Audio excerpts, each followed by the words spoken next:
ನಮಸ್ಕಾರ ಸ್ನೇಹಿತರೆ, ಇವತ್ತು ಇನ್ನೊಂದು ಹೊಸ ರೆಸಿಪಿಯೊಂದಿಗೆ ನಾನು ನಿಮ್ಮ ಮುಂದೆ ಬಂದಿದ್ದೇನೆ. ಇವತ್ತಿದ್ದು ರೆಸಿಪಿ ಗೋವನ್ ಚಿಕನ್ ಕಫ್ರಿಯಲ್ ರೆಸಿಪಿ. ಇದು ಗೋವಾದ ಫೇಮಸ್ ಆಗಿರುವಂತಹ ಒಂದು ಡಿಶ್. ಇದು ಗೋವಾದಲ್ಲಿ ಎಲ್ಲಿ ಬೇಕಾದ್ರೆ ಯಾವ ಹೋಟೆಲ್ ಅಲ್ಲಿ ಬೇಕಾದ್ರೆ ಸಿಗತ್ತೆ. ಈ ರೆಸಿಪಿಯು ನಮ್ಮ ಮನೆಯಲ್ಲಿ ನಾವು ಹೇಗೆ ಮಾಡುದು, ಹೇಗೆ ನಮ್ಮ ಮನೆಯಲ್ಲಿ ಚಿಕನ್ ಕಫ್ರಿಯಲ್ ಅನ್ನು ಮಾಡುವುದು ಅಂತ ನಾನು ತೋರಿಸ್ತೇನೆ. ಇದು ತುಂಬಾ ಸುಲಭವಾಗಿರುವಂತಹ ಒಂದು ರೆಸಿಪಿ. ಅದರಿಂದ ಇದನ್ನು ನಾನು ಹೇಗೆ ಮಾಡುವುದಂತ ತೋರಿಸ್ತೇನೆ. ಇದು ನನ್ನ ಚಾನಲ್ ಅನ್ನು ಸಬ್ಸ್ಕ್ರೈಬ್ ಮಾಡಿ. ಈ ವಿಡಿಯೋವನ್ನು ಪೂರ್ತಿಯಾಗಿ ನೋಡಿ, ಸ್ಕಿಪ್ ಮಾಡಬೇಡಿ. ಮತ್ತೆ ಈ ಚಾನಲ್ ಅನ್ನು ಸಬ್ಸ್ಕ್ರೈಬ್ ಮಾಡಿ, ಶೇರ್ ಮಾಡಿ ಮತ್ತೆ ಲೈಕ್ ಮಾಡಿ. ಮತ್ತೆ ಇದು ನಾನು ಮುಂಚೆ ಹೇಳಿದಾಗೆ ನನ್ನ ರೆಸಿಪಿಯಲ್ಲಿ ನಾನು ಯಾವುದೇ ಕೆಮಿಕಲ್ ಫ್ಲೇವರಿಂಗ್ ಕಲರಿಂಗ್ ಏನು ಯೂಸ್ ಮಾಡುವುದಿಲ್ಲ. ಇದು ನೈಸರ್ಗಿಕವಾಗಿರುವಂತಹ ಆರೋಗ್ಯಕರವಾಗಿರುವಂತಹ ರೆಸಿಪಿ. ನೀವು ಇದನ್ನು ಮಾಡಿ ಒಮ್ಮೆ ಟ್ರೈ ಮಾಡಿ ಮನೆಯಲ್ಲಿ ಹೇಗೆ ಮಾಡುವುದು ಅಂತ. ಮತ್ತೆ ಈ ರೆಸಿಪಿಯನ್ನು ಹೇಗೆ ಮಾಡುವುದಂತ ನಾನು ತೋರಿಸಿಕೊಡ್ತೇನೆ. ತುಂಬಾ ಈಸಿಯಾಗಿ ಸುಲಭವಾಗಿರುವಂತ ಇದು ರೆಸಿಪಿ. 1 ಕಿಲೋ ಚಿಕನ್ ಅನ್ನು ನಾನು ಚಿಕನ್ ಇಂದ ಮಾಡುತ್ತೇನೆ. ಇದಕ್ಕೆ ಬೇಕಾಗಿರುವಂತದ್ದು ಸಾಮಗ್ರಿಗಳು: ಮೊದಲಿಗೆ ನಿಮಗೆ 1 ಕೆಜಿ ಚಿಕನಿಗೆ ಒಂದು 300ರಿಂದ 400 ಗ್ರಾಮ್ಸ್ ಅಷ್ಟು ಕೊತ್ತಂಬರಿ ಸೊಪ್ಪು ಬೇಕಾಗತ್ತೆ. ತುಂಬಾ ಒಳ್ಳೆ ಫ್ರೆಶ್ ಆಗಿರುವಂತ ಕೊತ್ತಂಬರಿ ಸೊಪ್ಪನ್ನು ತೆಗೆದುಕೊಳ್ಳಿ. ಯಾಕಂದ್ರೆ ಇಲ್ಲದ್ರೆ ಈ ಮಸಾಲ ಕಪ್ಪಾಗತ್ತೆ. ನಮ್ಮ ಮಸಾಲವು ಕಫ್ರಿಯಲ್ ಹಸಿರು ಬಣ್ಣದಾಗಿರುತ್ತದೆ. ಅದರಿಂದ ನೀವು ಇದನ್ನು ನೋಡಿ. ಮತ್ತೆ ಇದಕ್ಕೆ ನಮಗೆ ಲವಂಗ ಬೇಕಾಗತ್ತೆ. 1 ಕೆಜಿ ಚಿಕನಿಗೆ 30ರಿಂದ 40 ಗ್ರಾಮ್ ಅಷ್ಟು ಲವಂಗ ತಗೊಳ್ಳಿ. ಇದನ್ನು ನಮ್ಮ ಮಿಕ್ಸಿಯಲ್ಲಿ ಹಾಕಬೇಕಾಗತ್ತೆ. ಒಂದು 40 ಗ್ರಾಮ್ ಅಷ್ಟು ಲವಂಗ. ಇದು ನಿಮ್ಮ ಮನೆಯಲ್ಲಿ ಇರುತ್ತೆ ಈ ಸಾಮಗ್ರಿಗಳು. ಮತ್ತೆ ಇದಕ್ಕೆ ನಾವು ತೆಕ್ಕೆಯನ್ನು ತಗೊಳ್ತೇವೆ. ಇದು ತೆಕ್ಕೆಯನ್ನು 30ರಿಂದ 35 ಗ್ರಾಮ್ಸ್ ಇಲ್ಲ 40 ಗ್ರಾಮ್ಸ್ ಅಷ್ಟು ಹಾಕಿ ಈ ತೆಕ್ಕೆಯನ್ನು ಈ ಮಿಕ್ಸಿಯಲ್ಲಿ ಹಾಕಿ ಪುಡಿ ಮಾಡಬೇಕಾಗತ್ತೆ. ಇದು ತೆಕ್ಕೆ ಮತ್ತು ಲವಂಗ ತುಂಬಾ ಬೇಕಾದದಂತೂ ಈ ರೆಸಿಪಿಯಲ್ಲಿ. ಮತ್ತೆ ಇದಕ್ಕೆ ಬೆಳ್ಳುಳ್ಳಿಯನ್ನು ಹಾಕಬೇಕಾಗತ್ತೆ. ಒಂದು 60 ಗ್ರಾಮ್ಸ್ ಅಷ್ಟು ಬೆಳ್ಳುಳ್ಳಿಯನ್ನು ತೆಕ್ಕೊಳ್ಳಿ. ಸಿಪ್ಪೆಯನ್ನು ತೆಗೆದು ಚೆನ್ನಾಗಿ ತೊಳೆದು 60 ಗ್ರಾಮ್ಸ್ ಅಷ್ಟು ಬೆಳ್ಳುಳ್ಳಿ ಬೇಕಾಗತ್ತೆ. ಮತ್ತೆ ಇದಕ್ಕೆ ಇನ್ನೊಂದು ಜೀರಿಗೆನು ಈ ಚಿಕನ್ ಕಫ್ರಿಯಲ್ಗೆ ಬೇಕಾಗತ್ತೆ. ಇದು ಇನ್ನೊಂದು ಸಾಮಗ್ರಿ. ಇದನ್ನು ನಾವು ಮಿಕ್ಸಿಗೆ ಹಾಕಬೇಕಾಗತ್ತೆ. ಒಂದು 50 ಗ್ರಾಮ್ಸ್ ಅಷ್ಟು. 1 ಕಿಲೋ ಚಿಕನ್ಗೆ 50 ಗ್ರಾಮ್ಸ್ ಅಷ್ಟು ಜೀರಿಗೆಯನ್ನು ಹಾಕಬೇಕಾಗತ್ತೆ. ಮತ್ತೆ ಇದಕ್ಕೆ ಬೇಕಾದದ್ದು ನಮ್ಮ ಹಸಿಮೆಣಸಿನಕಾಯಿ ಒಂದು 5ರಿಂದ 6, ಅಂದ್ರೆ ಒಂದು 60ರಿಂದ 70 ಗ್ರಾಮ್ಸ್ ಅಷ್ಟು. ಯಾಕಂದ್ರೆ ಅವರು ತುಂಬಾ ಸ್ಪೈಸಿ ಆದಂತ ಖಾರದ ಕಫ್ರಿಯಲ್ ಅನ್ನು ತಿಂತಾರೆ. ನಿಮಗೆ ಎಷ್ಟು ಬೇಕೋ ಅಷ್ಟು ಹಾಕಿ. ನಾನು ಜಾಸ್ತಿ ಹಾಕಲ್ಲ, ಯಾಕಂದ್ರೆ ಮಗು ಇದ್ದ ಕಾರಣ. ನಿಮಗೆ ಜಾಸ್ತಿ ಖಾರ ಮಾಡಿ ಫ್ರೈ ಮಾಡಿ. ಮತ್ತೆ ಇದಕ್ಕೆ ಕೊತ್ತಂಬರಿ ಬೀಜ ಹಾಕಬೇಕು. ಇದಕ್ಕೆ ಒಂದು 30ರಿಂದ 40 ಗ್ರಾಮ್ಸ್ ಅಷ್ಟು ಹಾಕಿ. ಯಾಕಂದ್ರೆ ನಾವು ಕೊತ್ತಂಬರಿ ಸೊಪ್ಪನ್ನು ಯೂಸ್ ಮಾಡ್ತಿದ್ದೇವೆ. ಅದಕ್ಕೋಸ್ಕರ ಒಂದು 30ರಿಂದ 40 ಗ್ರಾಮ್ಸ್ ಅಷ್ಟು ಕೊತ್ತಂಬರಿ ಬೀಜವನ್ನು ಹಾಕಿ. ಈ ಎಲ್ಲ ಸಾಮಗ್ರಿಗಳ ಆದಮೇಲೆ ಇದಕ್ಕೆ ನಾನು ಇದನ್ನು ಶುಂಠಿ ಬೇಕಾಗತ್ತೆ. ಇದೊಂದು ಶುಂಠಿಯನ್ನು ಒಂದು 30ರಿಂದ 50 ಗ್ರಾಮ್ಸ್ ಅಷ್ಟು ಹಾಕಿ. 1 ಕಿಲೋ ಚಿಕನಿಗೆ ಶುಂಠಿ ಒಂದು 50 ಗ್ರಾಮ್ಸ್ ಆಗುತ್ತೆ. ಇದನ್ನು ನೀವು ಒಂದು 50 ಗ್ರಾಮ್ಸ್ ಅಷ್ಟು ತಗೊಳ್ಳಿ. ನೋಡಿ, ನಾನು ಹೇಗೆ ತೋರಿಸಿ ಹಾಗೆ ಈ ತರ ಕಟ್ ಮಾಡಿ. ಫೈನ್ ಚಾಪ್ ಬೇಕಾಗಿಲ್ಲ. ಮತ್ತೆ ಇದಕ್ಕೆ ಕರಿಮೆಣಸು ಬೇಕಾಗತ್ತೆ. ಯಾಕಂದ್ರೆ ನೀವು ಸ್ವಲ್ಪ ಕರಿಮೆಣಸು ಇದಕ್ಕೆ ಬೇಕು. ನೀವು ನಿಮಗೆ ಎಷ್ಟು ಬೇಕು ಖಾರ ಅಷ್ಟಕ್ಕೆ ನೀವು ಯೂಸ್ ಮಾಡಿ. ನಾನು ಒಂದು 5ರಿಂದ 6 ಕರಿಮೆಣಸನ್ನು ಹಾಕ್ತಿದ್ದೇನೆ. ನಾನು ಜಾಸ್ತಿ ಖಾರ ಮಾಡುವುದಿಲ್ಲ. ಮತ್ತೆ ಇದನ್ನು ಒಟ್ಟಿಗೆ ಮಿಕ್ಸಿಯಲ್ಲಿ ಹಾಕಿ ಪೇಸ್ಟ್ ಮಾಡಿ. ನಾನು ತೋರಿಸಿದ ಹಾಗೆ ಜಾಸ್ತಿ ನೀರನ್ನು ಹಾಕಬೇಡಿ, ಸ್ವಲ್ಪ ದಪ್ಪಗಾಗಿಡಿ. ಮತ್ತೆ ಈ ಪೇಸ್ಟ್ ಅನ್ನು ಒಳ್ಳೆ ಗ್ರೈಂಡ್ ಮಾಡಿ. ಇದಕ್ಕೆ ಸ್ವಲ್ಪ ಎಣ್ಣೆಯನ್ನು ಹಾಕಿ, ಯಾಕಂದ್ರೆ ಇಲ್ಲದ್ರೆ ಕಪ್ಪಾಗತ್ತೆ. ಫಸ್ಟ್ 1 ಕಿಲೋ ಚಿಕನ್ ಅನ್ನು ನಾನು ತಗೊಳ್ತಿದ್ದೇನೆ. ಜಾಸ್ತಿಯಾಗಿ ಅವರು ಚಿಕನ್ ಕಾಲಿನ ಪೀಸ್ ಅನ್ನು ಯೂಸ್ ಮಾಡ್ತಾರೆ. ನಾನು ಇಡೀ ಚಿಕನ್ ಅನ್ನು ಕಟ್ ಮಾಡಿ ತೋರಿಸ್ತಿದ್ದೇನೆ. ನಿಮ್ಮ ಮನೆಯಲ್ಲಿ ನೀವು ಹೀಗೆ ಮಾಡಿ. ಮತ್ತೆ ಇದನ್ನು ಮ್ಯಾರಿನೇಷನ್ ಮಾಡಬೇಕಾಯ್ತು. 1 ಗಂಟೆ ಮುಂಚೆನೆ ಈ ಮ್ಯಾರಿನೇಷನ್ ಮಾಡಬೇಕು. ನಾವು ಮಾಡಿದಂತಹ ಈ ಮಸಾಲೆಯಿಂದ ಈ ಮ್ಯಾರಿನೇಷನ್ ಮಾಡೋದು. ಇದಕ್ಕೆ ಅವರೊಂದು ವಿನಿಗರ್ ಅನ್ನು ಯೂಸ್ ಮಾಡ್ತಾರೆ. ಸಿರ್ಕಾ ಅಂತ ಹೇಳ್ತೇವೆ ನಾವು ಕನ್ನಡದಲ್ಲಿ. ಅದು ಗೋವನ್ ಸಿರ್ಕಾ. ಇಲ್ಲಿ ಸಿಗುದು ತುಂಬಾ ಕಷ್ಟ. ಇಲ್ಲಿ ಮಾಲ್ಟ್ ವಿನಿಗರ್ ಅಂತ ಒಂದು ಸಿಗತ್ತೆ, ಅದು ಯೂಸ್ ಮಾಡಬೇಡಿ. ಅದಕ್ಕಿಂತ ನಾವು ಲಿಂಬೆ ಹುಳಿಯನ್ನು ಹಾಕಬಹುದು. ಇಲ್ಲದ್ರೆ ಅವರು ಕೆಲವೊಮ್ಮೆ ಒಂದು ವಿಸ್ಕಿಯನ್ನು ಯೂಸ್ ಮಾಡ್ತಾರೆ. ವಿಸ್ಕಿ ಇಲ್ಲದ್ರೆ ಬ್ರ್ಯಾಂಡಿ, ಅದನ್ನು ಹಾಕಬಹುದು. ಆದ್ರೆ ನಾನು ಅದನ್ನು ಯೂಸ್ ಮಾಡುದಿಲ್ಲ. ನಾನು ಈ ರೆಸಿಪಿಯಲ್ಲಿ ತೋರಿಸ್ತೇನೆ. ಯಾಕಂದ್ರೆ ಮನೆಯಲ್ಲಿ ಮಗು ಇದ್ದ ಕಾರಣ ನಾನು ಯಾವುದು ಅದನ್ನು ಯೂಸ್ ಮಾಡುದಿಲ್ಲ, ಆಲ್ಕೋಹಾಲ್. ಒಂದು ಲಿಂಬೆ ಹುಳಿ ಮತ್ತೆ ಇದಕ್ಕೆ ಉಪ್ಪನ್ನು ಹಾಕ್ತಿದ್ದೇನೆ. ಈ ಮ್ಯಾರಿನೇಷನ್ 1 ಗಂಟೆ ಮುಂಚೆ ಮಾಡಿಟ್ರೆ ಒಳ್ಳೇದು. ಯಾಕಂದ್ರೆ ಚಿಕನ್ಗೆ ಒಳ್ಳೆ ಉಪ್ಪು ಹಿಡಿದರೆ, ಮಸಾಲೆ ಹಿಡಿದರೆ ಅದಕ್ಕೆ ಒಳ್ಳೆ ಇದು ರುಚಿ ಬರುತ್ತೆ. ನೋಡಿ, ನಾನು ಈ ಬ್ರ್ಯಾಂಡ್ ವಿಸ್ಕಿಯನ್ನು ತೋರಿಸ್ತಾ ಇದ್ದೇನೆ. ಇದನ್ನು ನಾನು ಹಾಕುದಿಲ್ಲ, ಯಾಕಂದ್ರೆ ಮನೆಯಲ್ಲಿ ಮಗು ಇದ್ದ ಕಾರಣ. ನೀವು ನಿಮಗೆ ಬೇಕಾದರೆ ಹಾಕಿ, ಇಲ್ಲದ್ರೆ ಹಾಕಬೇಡಿ. ಲಿಂಬೆ ಹುಳಿಯನ್ನು ಹಾಕಿದರೆ ಸಾಕು. ಇಲ್ಲದ್ರೆ ಮನೆಯಲ್ಲಿ ರೆಗ್ಯುಲರ್ ಸಿರ್ಕ ಇದ್ರೆ ಅದನ್ನು ಯೂಸ್ ಮಾಡಬಹುದು. ಅದು ಗೋವನ್ ಸಿರ್ಕ ಸಿಕ್ಕಾಕಿಲ್ಲ. ಈ ತರ ಸ್ವಲ್ಪ ಚೆನ್ನಾಗಿ ಮಿಕ್ಸ್ ಮಾಡಿ ಅದನ್ನು 1 ಗಂಟೆಗೆ ಇಟ್ಟು ಬಿಡಿ. ಹಾಗೆ ಒಳ್ಳೆ ಮಸಾಲ ಅದನ್ನು ಎಳೆಯಬೇಕಾಗತ್ತೆ. ಅದಕ್ಕೋಸ್ಕರ ಒಂದು ಫ್ರಿಡ್ಜ್ ಅಲ್ಲಿ ಇಡಬಹುದು. ಯಾಕಂದ್ರೆ ಇವಾಗ ಸೆಕೆಗಾಲ ಇದ್ದ ಕಾರಣ ಅದು ಹೊರಗಡೆ ಇಡಬೇಡಿ. ಮತ್ತೆ ತುಂಬಾ ಚೆನ್ನಾಗಿ ಮಿಕ್ಸ್ ಮಾಡಿ ಅದಕ್ಕೆ ಒಳ್ಳೆ ಮಸಾಜ್ ಕೊಡಿ. ಅದರಿಂದ ಅದು ಮಸಾಲೆ ಎಲ್ಲ ಅದಕ್ಕೆ ಒಳಗಡೆ ಹೋಗುತ್ತೆ, ಸ್ವಲ್ಪ ಮಸಾಜ್ ಕೊಟ್ರೆ. ಮತ್ತೆ ಉಳಿದ ಮಸಾಲ ಒಂದು ಬೌಲ್ಗೆ ಹಾಕಿ ಇಡಿ. ಈ ತರ ನಾನು ತೋರಿಸಿದ ಹಾಗೆ ಈ ತರ ಸ್ವಲ್ಪ ಗ್ರೀನ್ ಆಗಿ ಇರಬೇಕು. ಈ ತರ ಗ್ರೀನ್ ಇರ್ಲಿಕ್ಕೆ ಇದಕ್ಕೆ ಸ್ವಲ್ಪ ಎಣ್ಣೆಯನ್ನು ಹಾಕಿ. ನೀವು ಯಾವಾಗ ಪೇಸ್ಟ್ ಮಾಡ್ತೀರಲ್ಲ ಮಿಕ್ಸಿಯಲ್ಲಿ, ಅವಾಗ ನೀವು ಇದಕ್ಕೆ ಸ್ವಲ್ಪ ಎಣ್ಣೆ ಹಾಕಿದ್ರೆ ಈ ತರ ಗ್ರೀನ್ ಆಗಿ ಬರುತ್ತೆ. ಅದಕ್ಕೆ ಈ ಮಸಾಲೆಗೆ ನಾವು ಬೇಯಿಸ್ಲಿಕ್ಕೆ 1-2 ನೀರುಳ್ಳಿಯನ್ನು ಇಡಬೇಕು. ಸ್ವಲ್ಪ ಸಣ್ಣದಾಗಿ ಕಟ್ ಮಾಡಿ, ನಾನು ಈ ತರ ತೋರಿಸಿದ ಹಾಗೆ.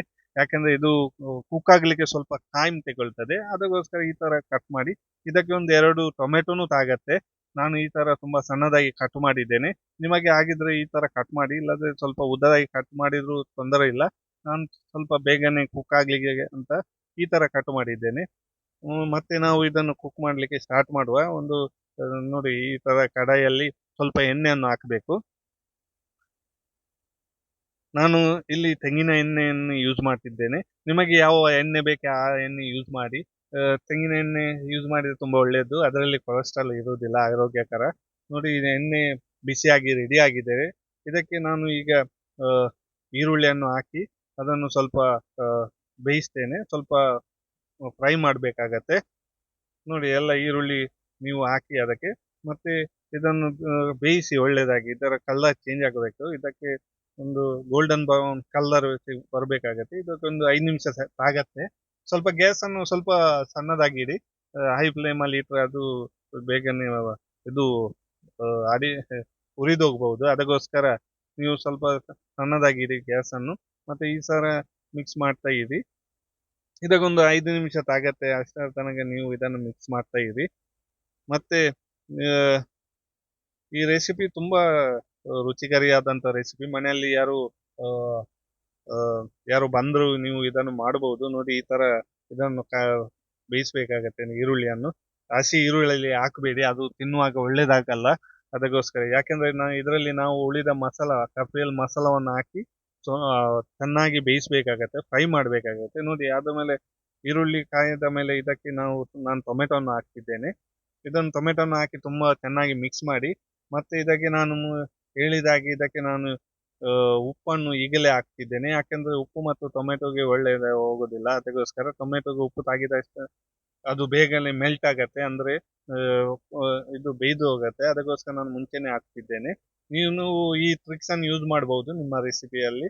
ನೀವು ಏನು ಕುಕ್ ಮಾಡುವಾಗ, ಮನೆಯಲ್ಲಿ ಆಹಾರ ಪದಾರ್ಥ ಮಾಡುವಾಗ ಇದನ್ನು ಟೊಮೆಟೊನ ಒಟ್ಟಿಗೆ ಉಪ್ಪನ್ನು ಹಾಕಿದ್ರೆ ತುಂಬಾ ಚೆನ್ನಾಗಿ ಬೇಗನೆ ಬೇಯಿಸ್ತದೆ. ನೋಡಿ, ಇದು ಚಿಕನ್ ಮ್ಯಾರಿನೇಟ್ ಆಗಿ ರೆಡಿ ಆಗಿದೆ. ನಾನು ಸ್ವಲ್ಪ ಬೇಗನೆ ಮಾಡಿ ಇಟ್ಟಿದ್ದೇನೆ.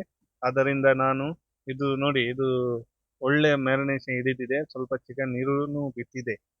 ನೋಡಿ, ಸೈಡಲ್ಲಿ ಎಲ್ಲ ಕಾಣ್ತದೆ. ಅದು ಒಂದು ಕಾವಲಿಯಲ್ಲಿ ನಾನು ಇನ್ನೊಮ್ಮೆ ಎಣ್ಣೆಯನ್ನು ಹಾಕಿ ಈ ಚಿಕನ್ ಅನ್ನು ಫ್ರೈ ಮಾಡಬೇಕಾಗತ್ತೆ. ಒಂದು 70%. ನೋಡಿ, ನಾನು ತೋರಿಸಿದಾಗೆ ಒಂದು 70% ಅಷ್ಟು ಈ ಚಿಕನ್ ಅನ್ನು ನೀವು ಫ್ರೈ ಮಾಡಬೇಕಾಗತ್ತೆ ಮಸಾಲೆಗೆ ಹಾಕುವ ಮುಂಚೆ. ಒಂದು ಕಡೆಯಲ್ಲಿ ಅದು ಟೊಮೆಟೊ ಮತ್ತು ಈರುಳ್ಳಿ ಬೇಯ್ತಾ ಇದೆ, ಇನ್ನೊಂದು ಕಡೆಯಿಂದ ನಾವು ಇದನ್ನು ಫ್ರೈ ಮಾಡಬೇಕಾಗತ್ತೆ. ಒಂದು 50% ಅಷ್ಟು ಕುಕ್ ಮಾಡಿ. ಫುಲ್ ಕುಕ್ ಮಾಡಬೇಡಿ, ಯಾಕಂದ್ರೆ ಮತ್ತೆ ಇದನ್ನು ಪುನಃ ಮಸಾಲೆಯಲ್ಲಿ ಹಾಕಿ ಸ್ವಲ್ಪ ಬೇಯಿಸ್ಬೇಕಾಗತ್ತೆ. ಅದಕ್ಕೋಸ್ಕರ ಎಲ್ಲ 100% ಇಲ್ಲಿಯೇ ಕುಕ್ ಮಾಡಿದ ಅದರ ಎಲ್ಲ ರುಚಿ ಹೋಗತ್ತೆ. ಈ ಕಡೆಯಿಂದ ನೋಡಿ, ಟೊಮೆಟೊನು ರೆಡಿ ಆಗಿದೆ. ಇದಕ್ಕೆ ನಾನು ಉಳಿದ ಮಸಾಲ ಹಾಕಿ ತುಂಬಾ ಚೆನ್ನಾಗಿ ಬೇಯಿಸ್ತಾ ಇದ್ದೇನೆ. ನೋಡಿ, ಈ ತರ ಮಾಡಿ. ಇದು ತುಂಬಾ ನೈಸರ್ಗಿಕವಾಗಿರುವಂತ ರೆಸಿಪಿಗಳು ನಾನು ತಂದು ಬಂದದ್ದು. ಇದರಲ್ಲಿ ಯಾವುದೇ ಕೆಮಿಕಲ್, ಯಾವುದೇ ಇದನ್ನು ನಾನು ಹಾಕುದಿಲ್ಲ. ಕಲರಿಂಗ್, ಫ್ಲೇವರಿಂಗ್ ಏನೂ ಇಲ್ಲ. ನೋಡಿ, ಇದು ಎಲ್ಲ ನೈಸರ್ಗಿಕವಾಗಿರುವಂತ, ಆರೋಗ್ಯಕರವಾಗಿರುವಂತ, ಮತ್ತೆ ಕಡಿಮೆ ಹಣದಲ್ಲಿ ಆಗುವಂತದ್ದು ಇದೆಲ್ಲ. ಇಲ್ಲಿ ಹೋಟೆಲಲ್ಲಿ ಹೋಗಿ ಇಷ್ಟು ಹಣ ಕೊಡುವುದಕ್ಕಿಂತ ಆ, ಮನೆಯಲ್ಲಿ ಎಲ್ಲ ತಂದು ಮನೆಯಲ್ಲಿ ಹೊಟ್ಟೆ ತುಂಬ ತಿನ್ಬಹುದು. ಮುಂಚೆ ಹೇಳಿದ ಹಾಗೆ ನಾನು ಈ ತರ ನೋಡಿ. ಮತ್ತೆ ಈ ನನ್ನ ಚಾನಲ್ ಅನ್ನು ಸಬ್ಸ್ಕ್ರೈಬ್ ಮಾಡಿ, ಈ ವಿಡಿಯೋನು ಪೂರ್ತಿಯಾಗಿ ನೋಡಿ, ಮತ್ತೆ ಈ ಒಮ್ಮೆ ಟ್ರೈ ಮಾಡಿ, ಮತ್ತೆ ಕಮೆಂಟ್ ಮಾಡಿ ನನಗೆ ತಿಳಿಸಿ ಹೇಗೆ ಆಗಿದೆ ಅಂತ. ಮತ್ತೆ ನಿಮ್ಮ ಸ್ನೇಹಿತರಿಗೆ, ಸಂಬಂಧಿಕರಿಗೆ ಹೇಳಿ ಈ ಚಾನಲ್ನ ಬಗ್ಗೆ ಸ್ವಲ್ಪ. ಮತ್ತೆ ಇದರಿಂದ ನನಗೂ ಸ್ವಲ್ಪ ಸಪೋರ್ಟ್ ಆಗತ್ತೆ. ಈ ತರ ನಾನು ಹೊಸ ಹೊಸ ರೆಸಿಪಿ ತಂದು ಬರ್ಬೋದು ನೋಡಿ. ಈ ತರ ಸ್ವಲ್ಪ 70% ಕುಕ್ ಆಗಿದೆ ನೋಡಿ, ಇದು ರೆಡಿ ಆಗಿದೆ. ಇನ್ನು ಇದಕ್ಕೆ ಮಸಾಲೆಗೆ ಹಾಕ್ಲಿಕ್ಕೆ ಆದ ಕಡೆಯಿಂದ ಮಸಾಲೆನೂ ಕುಕ್ ಆಗಿ ರೆಡಿ ಆಗಿದೆ. ಹೌದು, ತುಂಬಾ ಚೆನ್ನಾಗಿ ಬೇಯಿಸ್ಬೇಕಾಗತ್ತೆ ಮಸಾಲೆಯನ್ನು, ಅದರಿಂದ ಆ, ತುಂಬಾ ರುಚಿ ಬರುತ್ತೆ ನೋಡಿ. ಈ ತರ ನಾನು ಚಿಕನ್ ತೋರಿಸ್ತಾ ಇದ್ದೆ, ಈ ಕಡೆ ನೋಡಿ ಅದು ಮಸಾಲೆ ತುಂಬಾ ಬೇಯ್ದು ರೆಡಿ ಆಗಿದೆ. ಅದರ ಸೈಡ್ ಇಂದ ಎಣ್ಣೆ ಬಂದಿದೆ ನೋಡಿ. ಈ ತರ ಹಾಕ್ಬೇಕು, ಸ್ವಲ್ಪ ದಪ್ಪನಾಗಿರ್ಬೇಕು. ಅದಕ್ಕೆ ಈ ಮಸಾಲೆಗೆ, ರೆಡಿ ಆದಂತ ಮಸಾಲೆಗೆ ಈ ನಾವು ಫ್ರೈ ಮಾಡಿದ ಚಿಕನ್ ಅನ್ನು ಹಾಕ್ಬೇಕಾಗತ್ತೆ ನೋಡಿ. ಈ ತರ ಎಲ್ಲಾನು ಹಾಕಿ ಪುನಃ ಇದನ್ನು ನಾವು ಬೇಯಿಸ್ಬೇಕಾಗತ್ತೆ ಒಂದು 5ರಿಂದ 6 ನಿಮಿಷ ಅಷ್ಟೇ, ಜಾಸ್ತಿ ಬೇಯಿಸ್ಬೇಡಿ. ಯಾಕಂದ್ರೆ ಇದು ಚಿಕನ್ 70% ಕುಕ್ ಆಗಿದೆ, ಆ ಕಡೆಯಿಂದ ಮಸಾಲಾನು ಬೇಯ್ತಿದೆ ನೋಡಿ. ಎಲ್ಲವನ್ನು ಹಾಕ್ಬೇಕಾಗತ್ತೆ. ನಾನು ಈಗ ಎಲ್ಲ ಚಿಕನ್ ಅನ್ನು ಹಾಕಿ ಈ ತರ ನೋಡಿ, ನಾನು ತೋರಿಸಿದ ಹಾಗೆ ಎಲ್ಲ ಚಿಕನ್ ಅನ್ನು ಹಾಕಿದ್ದೇನೆ. ಮತ್ತೆ ಒಂದು 5 ನಿಮಿಷ ನಾನು ಪುನಃ ಅದನ್ನು ಬೇಯಿಸ್ತೇನೆ. ಯಾಕಂದ್ರೆ ಚಿಕನ್ ಅಲ್ಲಿ ಒಂದು ಬ್ಯಾಕ್ಟೀರಿಯಾ ಇದೆ, ಅದು ನಮಗೂ ಒಳ್ಳೇದಲ್ಲ, ಮಕ್ಕಳಿಗೂ ಒಳ್ಳೇದಲ್ಲ. ಅದಕ್ಕೋಸ್ಕರ ನಾವು 100% ಇದನ್ನು ಕುಕ್ ಮಾಡಬೇಕಾಗತ್ತೆ. ಅದರಲ್ಲಿ ಒಂದು ಸಾಲ್ಮೊನೆಲ್ಲಾ ಅಂತ ಒಂದು ಬ್ಯಾಕ್ಟೀರಿಯಾ ಇದೆ, ಅದು ಜೀವಕ್ಕೆ ಒಳ್ಳೇದಲ್ಲ. ಅರ್ಧ ಬೇಯಿಸಿದರೆ ಅದು ನಮ್ಮ ಆರೋಗ್ಯ ಕೆಡಿಸ್ತದೆ. ಅದಕ್ಕೋಸ್ಕರ ನಾವು ತುಂಬಾ ಕೇರ್ಫುಲ್ ಆಗಿರ್ಬೇಕು ಈ ಚಿಕನ್ ಅನ್ನು ಮಾಡುವಾಗ ನೋಡಿ. ಇದು ರೆಡಿ ಆಗಿದೆ ನೋಡಿ. ನಾನು ಮಿಕ್ಸ್ ಮಾಡ್ತಿದ್ದೇನೆ, ಇನ್ನೊಂದು 5 ನಿಮಿಷ ಪುನಃ ಇಡ್ತಿದ್ದೇನೆ. 1ರಿಂದ 2 ನಿಮಿಷ, 5 ನಿಮಿಷ ಅಲ್ಲ, 1ರಿಂದ 2 ನಿಮಿಷ ಇಟ್ಟು ಇದು ನೋಡಿ ರೆಡಿ ಆಗಿದೆ. ಪುನಃ ಓಪನ್ ಮಾಡಿ ತೋರಿಸ್ತಾ ಇದ್ದೇನೆ, ಇದು ರೆಡಿ ಆಗಿದೆ. ಈಗ ಘಮ ಘಮ ಅಂತ ಪರಿಮಳ ಬರ್ತಾ ಇದೆ, ಮತ್ತೆ ತಿನ್ನುವ ಅಂತ ಆಗ್ತಾ ಇದೆ. ಇದನ್ನು ನಾನು ಈ ಒಂದು ಪ್ಲೇಟಿಂಗ್ ಮಾಡಿ ತೋರಿಸ್ತಾ ಇದ್ದೇನೆ. ನೀವು ಹೇಗೂ ಮಾಡಬಹುದು ಇದು ಪ್ಲೇಟಿಂಗ್. ನಾನು ತೋರಿಸಿದ ಮಾಡ್ಬೇಕಂತ ಇಲ್ಲ. ಮತ್ತೆ ಒಂದು ಗಾರ್ನಿಶಿಂಗ್ ಅಂತೂ ನಾನು ಸಿಂಪಲ್ ಆಗಿ ತೋರಿಸ್ತೇನೆ, ಹೇಗೆ ಅದು ಗೋವಾದಲ್ಲಿ ಅವರು ಹೇಗೆ ಪ್ರೆಸೆಂಟೇಶನ್ ಮಾಡ್ತಾರೆ ಅಂತ ನಾನು ತೋರಿಸ್ತಿದ್ದೇನೆ. ಅವರು ಚೆನ್ನಾಗಿ ಒಂದು ಪ್ಲೇಟಲ್ಲಿ ಹಾಕಿ ಅದಕ್ಕೆ ಬೇರೆ ಬೇರೆ ಕಲರ್ಫುಲ್ ಆಗಿರುವಂತ ಬಣ್ಣದಂತಹ ಇದು ಹಾಕಿ ಗಾರ್ನಿಶ್ ಮಾಡ್ತಾರೆ. ನಾನು ಸಿಂಪಲ್ ಆಗಿ ಒಂದು ತೋರಿಸ್ತಾ ಇದ್ದೇನೆ ನೋಡಿ, ಎಷ್ಟು ಚೆನ್ನಾಗಿ ಕಾಣ್ತದೆ, ಹಸಿರಾಗಿ. ಅದು ಅದರ ಗ್ರೇವಿ ನೋಡಿ, ಈ ತರ ಆಗಬೇಕು ನೋಡಿ. ನಾನು ತೋರಿಸಿ ಹಾಗೆ ಮಾಡಿ ನೀವು ನೋಡಿ. ಈಗ ರೆಡಿ ಆಗಿದೆ. ಇದಕ್ಕೆ ನಾನು ಒಂದು ಸಿಂಪಲ್ ಒಂದು ಗಾರ್ನಿಶ್ ಹಾಕ್ತಾ ಇದ್ದೇನೆ ನೋಡಿ. ಈ ತರ ನಿಮಗೆ ಆದ್ರೆ ಮಾಡಿ, ಇಲ್ಲಾದ್ರೆ ಬಿಡಬಹುದು. ನಾನು ಸಿಂಪಲ್ ಒಂದು ವಿಡಿಯೋಗೋಸ್ಕರ ನಾನು ಈ ತರ ಮಾಡಿದ್ದೇನೆ. ಇಲ್ಲಾದ್ರೆ ಮನೆಯಲ್ಲಿ ನಾವು ಹಬ್ಬ ಇದ್ದ ದಿನ, ಇಲ್ಲಾದ್ರೆ ಏನಾದ್ರು ಬರ್ಡೇ, ಏನು ಸೆಲೆಬ್ರೇಷನ್ ಇದ್ದ ದಿನ ಮಾಡಬಹುದು. ಅದಕ್ಕೆ ಏನು ಗಾರ್ನಿಶ್ ಹಾಕಬೇಕಂತಿಲ್ಲ. ನಾನು ಒಂದು ವಿಡಿಯೋಗೋಸ್ಕರ ಏನು ಸ್ವಲ್ಪ ಲೈಕ್ಸ್, ಮತ್ತೆ ಯಾರಾದ್ರೂ ಲೈಕ್ ಮಾಡ್ಲಿ, ನನ್ನ ಚಾನಲ್ ಸಬ್ಸ್ಕ್ರೈಬ್ ಮಾಡ್ಲಿ ಅಂತ ನಾನು ಮಾಡ್ತಾ ಇದ್ದೇನೆ, ಬೇರೆ ಏನಿಲ್ಲ. ಇದಕ್ಕೆ ನಾನು ಸ್ವಲ್ಪ ಕ್ರೀಮನ್ನು ಹಾಕ್ತಾ ಇದ್ದೇನೆ. ಮತ್ತೆ ಈ ತರ ಮಾಡಬಹುದು. ಮತ್ತೆ ನೋಡಿ, ತುಂಬಾ ಚೆನ್ನಾಗಿದೆ. ಇದನ್ನು ಬ್ರೆಡ್, ಏನು ರೈಸ್, ಇಲ್ಲಾದ್ರೆ ದೋಸೆ, ಇಡ್ಲಿ, ಯಾವ್ದಾದ್ರು ಒಟ್ಟಿಗೆ ಇದನ್ನು ತಿನ್ಬಹುದು. ತುಂಬಾ ಆರೋಗ್ಯಕರವಾದ, ಮನೆಯಲ್ಲಿ ಟ್ರೈ ಮಾಡಿ. ಕೊತ್ತಂಬರಿ ಸೊಪ್ಪುನು ನಮ್ಮ ಆರೋಗ್ಯಕ್ಕೆ ಒಳ್ಳೇದು. ಮತ್ತೆ ಎಲ್ಲಾನು ಇದರಲ್ಲಿ ಯಾವುದೇ ಕೆಮಿಕಲ್ ಫ್ಲೇವರಿಂಗ್ ಏನು ಇಲ್ಲ ಇದರಲ್ಲಿ ನೋಡಿ, ನಾನು ತೋರಿಸಿದ ಹಾಗೆ. ಈ ತರ ನೀವು ಮಾಡಿ. ಇನ್ನೊಂದು ಹೊಸ ರೆಸಿಪಿಯೊಂದಿಗೆ ನಿಮ್ಮ ಮುಂದೆ ಬರ್ತಾ ಇದ್ದೇನೆ. ಇನ್ನೊಂದು ಒಳ್ಳೆಯ ಆರೋಗ್ಯಕರವಾದಂತ ರೆಸಿಪಿ ಇದೆ, ಅದು ನಾನು ನಿಮ್ಮ ಮುಂದೆ ತರ್ತೇನೆ. ಅಷ್ಟೇ ತನಕ ನಮಸ್ಕಾರ. ನನ್ನ ಚಾನಲ್ಗೆ ಸಪೋರ್ಟ್ ಮಾಡಿ. Thank you very much.